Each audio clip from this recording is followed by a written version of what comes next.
Hello and welcome to We Are Cosmic Nature, the podcast. My name is Kelsey. Today I am recording this outside because we are soaking up the energy of Mother Nature today. So if you are joining this podcast, listening to this podcast for the first time, We Are Cosmic Nature is a place where we talk about all things life and being in terms of being a cosmic being. So lots of astrological wisdom, but also, wellness tips and things that can help you live an easier, healthier, and more fulfilled life on Earth. So yeah, if you can see the video, here I am in my backyard. And if you're listening, hopefully this audio translates okay. So I wanted to talk about the element of water and the multi-dimensionality that is water, such like we are also multi-dimensional beings.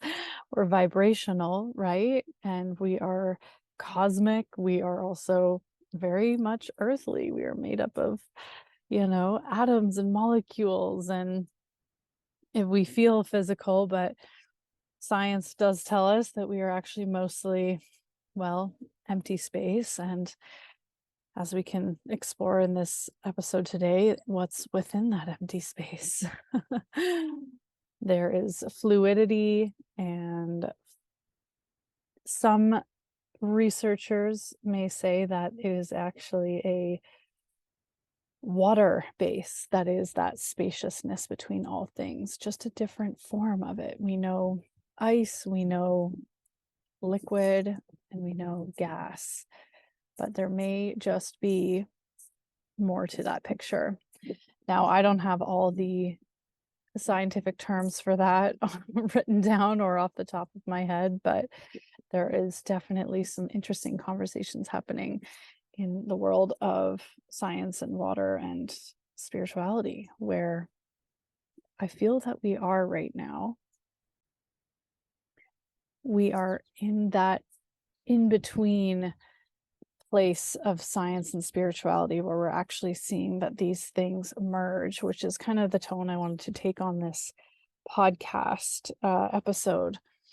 Really, talking about science, the things that are quote unquote proven, and also the perhaps mysterious and mystical, which can maybe fall into the spiritual category.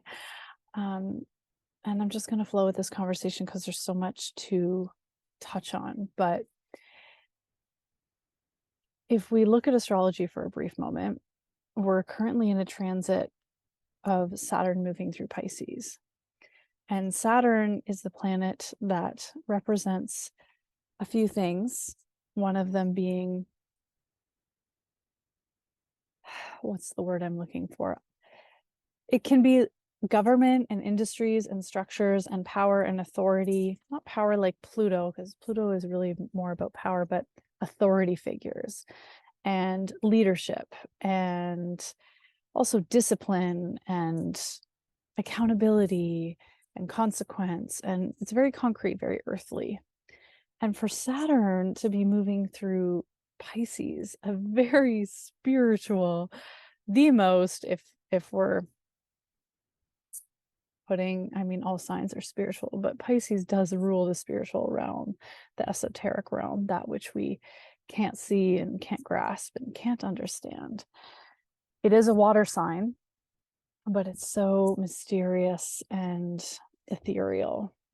So Saturn coming through that sign is so profound, and something that I've noticed, because Saturn also rules structure. And as I mentioned, Pisces is a water sign. And I did kind of predict this, actually. I think maybe I shared it once on social media, but that we would be hearing a lot more about water and a lot more science and a lot more bridges being gapped around the science of water and the spirit of water.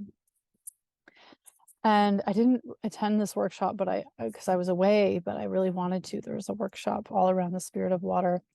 And it was a whole group of people from scientific backgrounds, people from not scientific backgrounds, but sharing the meaning of water. And perhaps if there's recordings, we should all attend together, because I guarantee there's some good stuff in there. Anyways, I did sort of anticipate that we would be hearing a lot more about water and its importance and its mystery, and whether or not it's just something I've noticed, but it's happening. I've seen lots of really interesting podcasts pop up from people I didn't think would maybe talk about water. Different articles, some new science already coming out this year, and we're learning that significance and that importance, and also the responsibility. Saturn rules responsibility, our responsibility to take care of our waters, not only on the planet, but the waters in our body. We are, and the earth is more than 70% water, and according to some new science, even 90% water, based on this new form of water that is being explored. So that's just something to grasp for a minute, how significant this element is for our physical life here on Earth. We come from water as a baby in the womb, right? We're literally like in water for that period of gestation. And woot woot, I'm actually pregnant. So I currently have a little babe swimming around in there, and I tell you, I can feel those twists and turns going on. But that's also something that's significant to think about. And water has a profound impact on our health. And that's, yeah, because we are mostly water. So it's important to think about the water that we're drinking and consuming and bathing in.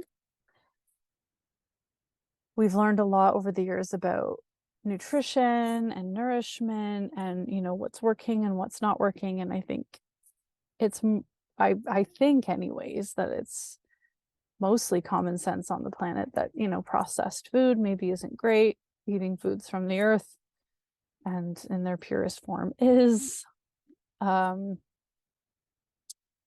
Eating foods without pesticides, herbicides, all of that stuff, right? That's important to think about when we put food inside of our body. But how many of us are thinking about the water that we're consuming or bathing in, for that matter? Your skin is an organ as well. So what you put on your skin goes into your body. So, how many of us are thinking about the water that we're drinking?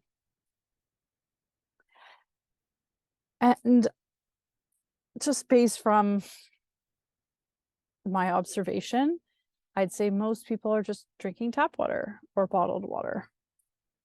And bottled water, unfortunately, contains an immense amount of not okay stuff. It being in these plastic bottles, which I learned recently, those plastic bottles show up to water plants, whatever company is filling these water bottles, as little balls, like plastic balls. And then they heat the plastic up and shape it into this bottle form. And that's what it was. I was listening to a podcast. Someone actually visited like a water filling up, like a water bottle company, and learned firsthand with her eyes. And she was sharing her experience. And after they blow the plastic up, it was like immediately after the water gets added in. So the water's actually getting added in hot plastic. And just think about the chemicals that are leached in, and the microplastics and whatever else is leached into that water. And then it gets, stored and shipped, and there's no temperature control. Anyways, it's not good. I grew up drinking bottled water, so, and tap water, so I know the sort of funky taste that it can have sometimes, right? And then tap water, another thing I learned recently was that the regulations around tap water and, you know, how it's treated and distributed in the US at the federal level, I guess, hasn't changed since 1982 in terms of, yeah, like regulations, things that they should and shouldn't do when it comes to water. Apparently in 1996, they made a brief change, or like a small change, but it's more or less the same. And we've had a lot of science come out since then, and, you know, a lot of advancements in technology, and yet water is still just pumped through whatever system it's pumped through, added with these chemicals, fluoride, chlorine, all this stuff, into pipes that, I don't know, maybe have never been changed, sits in holding tanks, and it goes into your home, and it's not alive. So there is a difference between dead water and alive water. And a lot of the water many people are drinking on the world is dead and also contaminated. This affects our health. Again, a profound impact.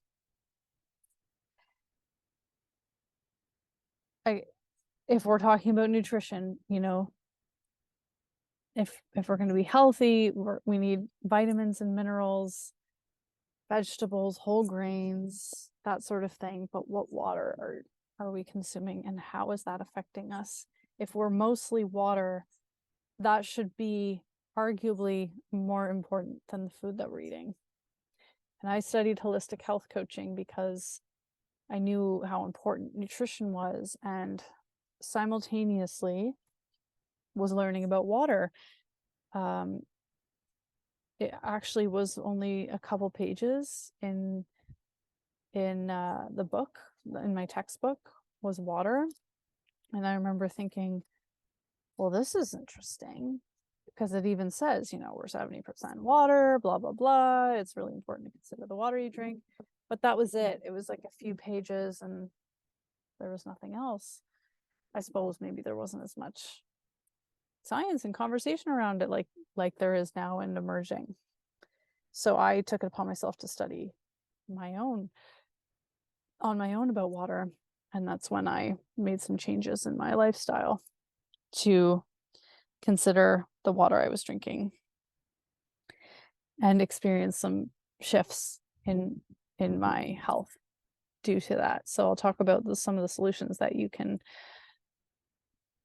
use to upgrade your hydration.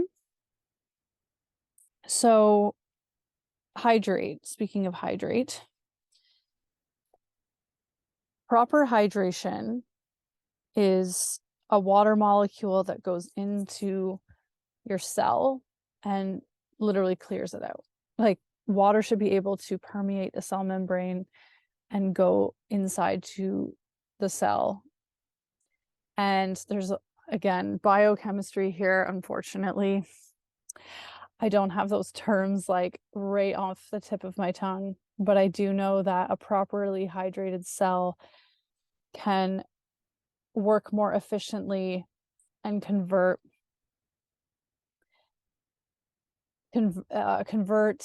nutrients into energy better. Like, the nutrients that you consume can also be converted into energy more efficiently when you are properly hydrated. Cells communicate better. The whole water, all of the water in your body will transfer information more efficiently. This would mean that you can have a clearer mind, better sleep, more energy, better digestion. And you might not even realize that you're not energized or focused or clear-minded until you change your water. And that was my experience. I didn't know how foggy I was until I changed the water that I was drinking. It was literally mind-blowing. I was like, oh, okay. It took a couple weeks and I was like, oh, wow, I literally just see the world more clearly because your body's more clear because it's hydrated. So often when we're drinking dead water or incoherent water from a bottle or tap, whatever it is, the actual water molecules are scattered and they're not communicating well. They've been stagnant, maybe, again, in a tank, or just also being transported differently than the way water moves. Look at water in nature. It moves, it flows, like a river goes, over a rock, it gets aerated, it vortexes, it's flowing. Now, if you look at a pond that unfortunately, maybe it's been sitting still for a few days, it gets murky, it gets kind of gross, right? And I'm not saying, that's just nature that happens, right? Ponds will freeze in the winter and maybe it dries up. It depends on the rain, all that stuff. But you're not going to want to like dive in. Whereas a river is like clear and flowing and vibrant. It's alive. That feels a lot better to dunk yourself into, right? So it's the same with the water we're drinking. Oh, there was another analogy here I have to share with you. So when it comes to this incoherent, dead, disassociated water that's just been removed from its natural habitat, it's not going to be happy, right? And that water going into your body is not going to be happy, meaning it's not going to help you very much. There are ways that we can bring that water back to life, bring it back to coherence, and bring the molecules back to a structured place. Hello, structured water, Saturn and Pisces, that will help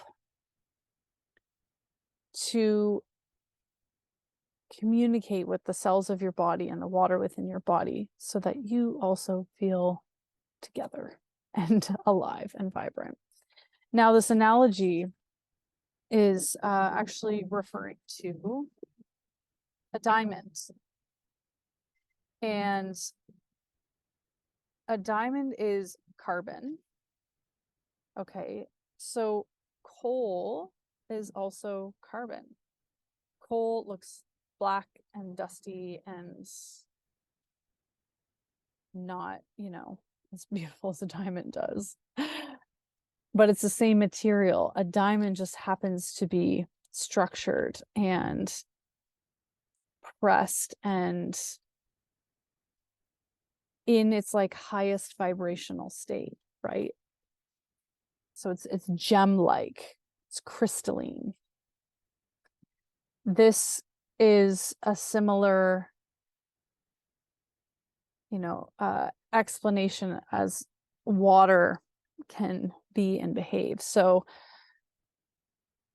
disassociated water, unfortunately, we can't really tell with the naked eye. It's more of a feeling. And funny enough, in many sort of, I guess, mystical teachings, water represents emotion and feeling, right? So dead water, maybe in a water bottle, it's still a clear liquid. It might not quite look the same as structured water, but I can tell you it's not the same and it does not behave the same inside of your body. So do you want to fill up with coal or do you want to fill up with diamonds? And what do you think is going to feel better, right? So again, that stagnant water, you can think of it like in traditional Chinese medicine. When there's stagnant qi energy, right? Qi, when there's stagnant qi, that's how maybe an organ starts to deteriorate, and that's where sickness comes from. It's much a parallel to water. We don't want stagnant, dead water. And a lot of our diseases and illnesses and ailments that we have all over the world and many people experience, are often due to inflammation. And inflammation can often come from, if you dig a little deeper, dehydration. So dehydration really is at the root of a lot of issues, physical ailments and issues in the body. So we want to drink water that is going to permeate that cell membrane and hydrate us properly. So how do we do that? Well, at the very least, it's important to build a relationship with water. So if you don't already have a relationship to water and the water within yourself, in your body, it's important to start. And we start by awareness. So having a little bit of a reflection of, what is my relationship to water? And you can do this to food as well. Many traditions encourage blessing your food, having gratitude for your food so that it will nourish you properly. And this is honestly, this is quantum physics is what we're talking about here. Yes, on the physical level, preparing high quality food, eating high quality food, same with water. But on a vibrational level, on an emotional level, this isn't woo-woo. This is actually very scientific. It's important to have awareness and intention. Where your attention goes is going to be your experience. So if you're distracted when you're eating, then the food you consume doesn't nourish you the same. It's important to sit, appreciate, not be distracted, because everything is alive. We are all alive. Consciousness moves through all things. So again, with the water, having awareness.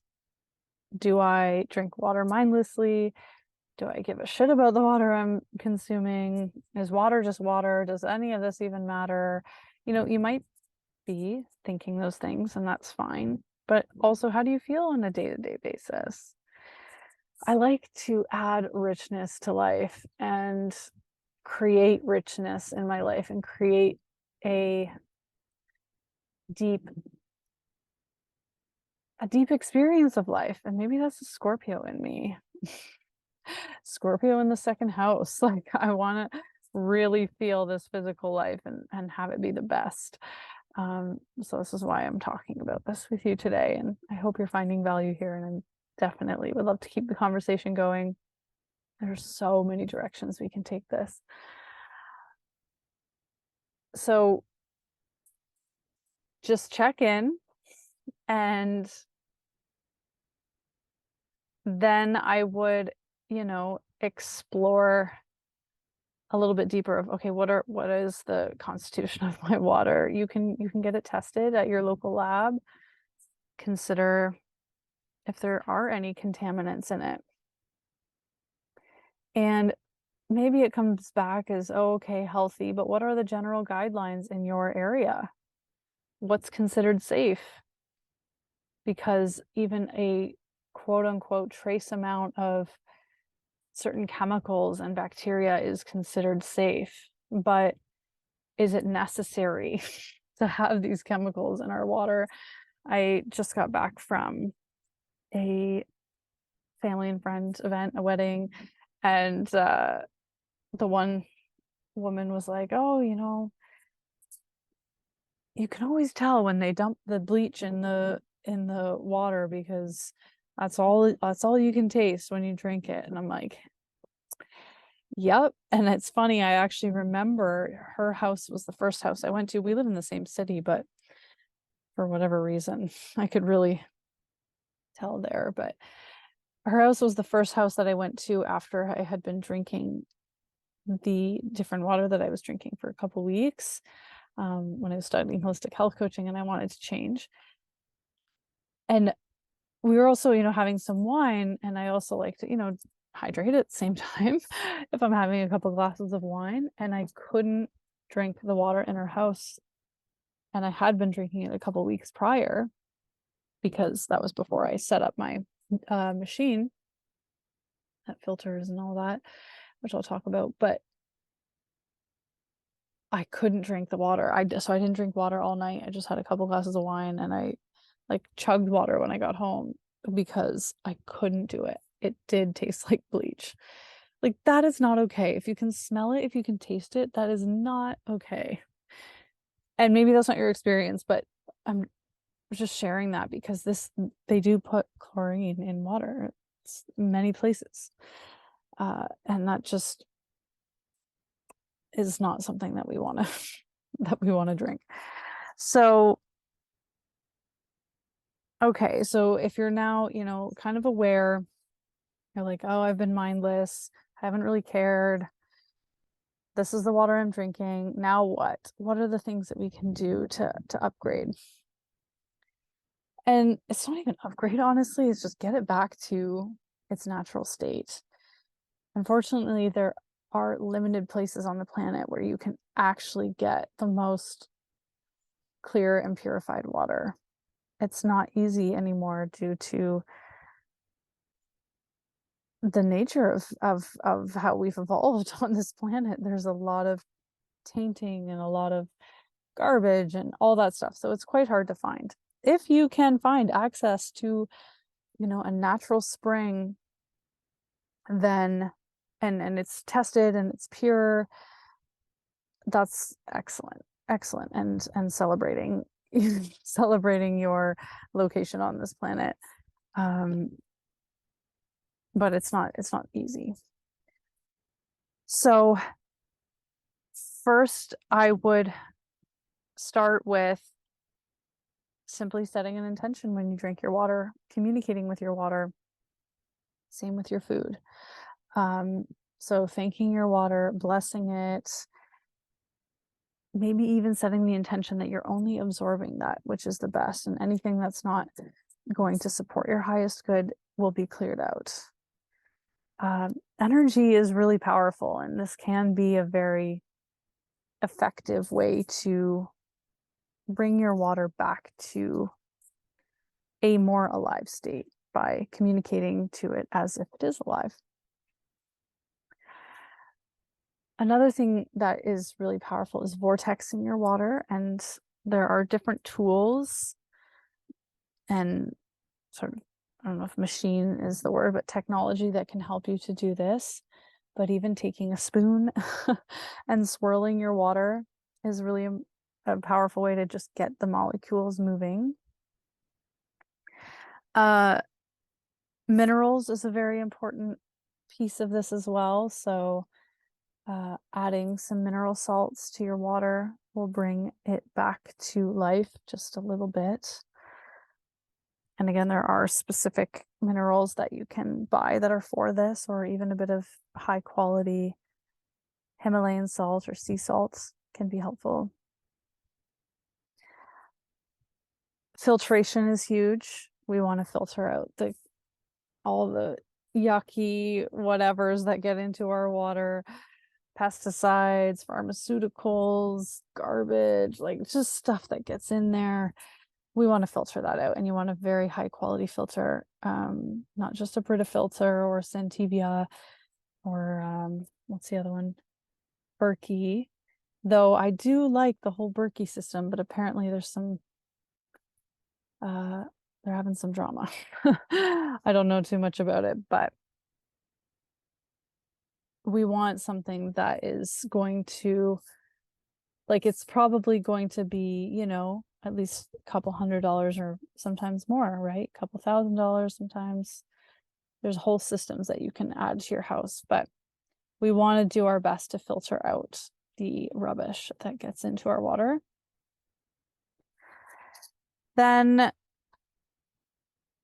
a process that I live by is ionization, and that's also called electrolysis. So that is adding, I shouldn't say adding, but the water is moving through the ionizer that is negatively charged, charged meaning electricity, so it's getting zapped. And this is kind of similar to a lightning strike. It's getting like zapped back to life. And this process changes the molecular structure of the water. And that molecular structure helps it to come back to, well, a structured place. So we were talking about dead water versus alive water. This is alive, structured, coherent, and communicative water. If this was a presentation, I would have a image to show you the difference between disassociated water and coherent water that's structured. So these molecules are working together, and it also actually breaks up the water so that it can permeate that cell membrane. So this actually ends up being a different mouthfeel, and it feels smoother, and the water actually behaves different. It looks smoother. It's not flat. It's like well-rounded, almost creamy. Sometimes people say that when they try it for the first time, they're like, it's kind of like buttery or creamy because it's smooth and you feel it. The difference in taste would be that it tastes clean and you don't taste the grossness of whatever was in the tap or bottled water. It's clean, it's creamy, it's fresh, and this is being absorbed into your body way more efficiently, and you're properly hydrated. And the other incredible benefit to this process is that you're actually getting a hydroxyl molecule. And this is where the powerful detoxification process takes place in your body. And these hydrogen molecules are very antioxidant, so they are detoxifying. So when we drink hydrogen-rich water, I'm throwing a lot of different terms out because they can kind of be used interchangeably, and there's different levels to it all. And perhaps if you want more in-depth science of this, I can provide that for you. But without having a science lesson here, that hydrogen-rich water actually is used in therapeutic settings and medical settings around the world. A lot of athletes, professional athletes, will drink ionized water, hydrogen-rich water, to help hydrate their cells because they're working so hard, right? You know, whatever it is, weightlifting, whatever sport it is. And it's actually been used to treat, you know, people with really serious illnesses. And I've read so many incredible stories of people who have been able to treat a multitude of different well-known illnesses and diseases naturally through a healthier lifestyle, and including hydrogen-rich water. So this is something I swear by. And if we are drinking this hydrogen-rich water and it's very detoxifying, it's reducing oxidative stress on the body, meaning that we are reducing our inflammation in the body and we're reducing our risk of whatever it is. It also has an anti-aging effect, which is super incredible. So we're, you know, adding longevity to our life. And the experience is, one, yeah, you feel good physically, but then you also have that clear mind and what feels like a clear connection to yourself, your soul. Like, I had my spiritual awakening more or less. I mean, I was always spiritual, but a lot of my, I suppose, philosophies and the way I live my life now came simultaneously when I changed the water that I was drinking. My health changed, my spiritual health changed, my mental health changed. It's like I detoxified so much from my life through hydration. So water is supposed to have a cleansing experience, physically, mentally, emotionally, spiritually. I mean, you look at like religions, they baptize you in water, and there's, water blessings and water ceremonies, and water is a part of so much of our lives. And I do believe that it should be treated with reverence and communicated to and honored, and then therefore we're honoring ourselves. And I'm recording this on the first full day of Leo season, which is a fire sign, but it's also about your passions, and this is something I'm passionate about. So I hope that this has been informative or adds curiosity to your life. There's so many places we can take this conversation around water, and the spiritual significance and the physical significance. But if you want to look up some fun people, Dr. Masaru Emoto is someone who really was a groundbreaker in the science of water, and shows how it has consciousness and it really can adapt the information around it. And then Veda Austin of New Zealand, who is taking that science even further. It's just pretty incredible. She captures images of water in an in-between state between liquid and ice. And depending on where she puts the water, or what she says to the water, or what she puts like on top of the glass or whatever, it will freeze in different images that are literally that look like what she's putting on there. So with all that being said, water is magical, mysterious, ethereal, conscious, behavioral, emotional, magical, and I invite you to explore that.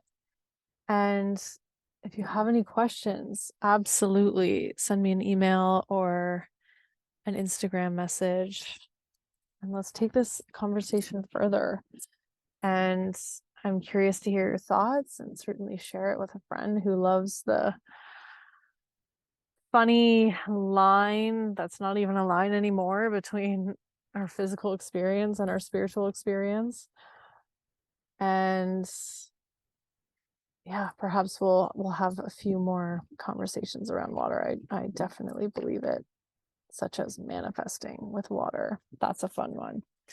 But for now, thank you for being here. Thank you for listening. And I look forward to hearing your thoughts, and yeah, just staying connected in this beautiful, magical world we live in.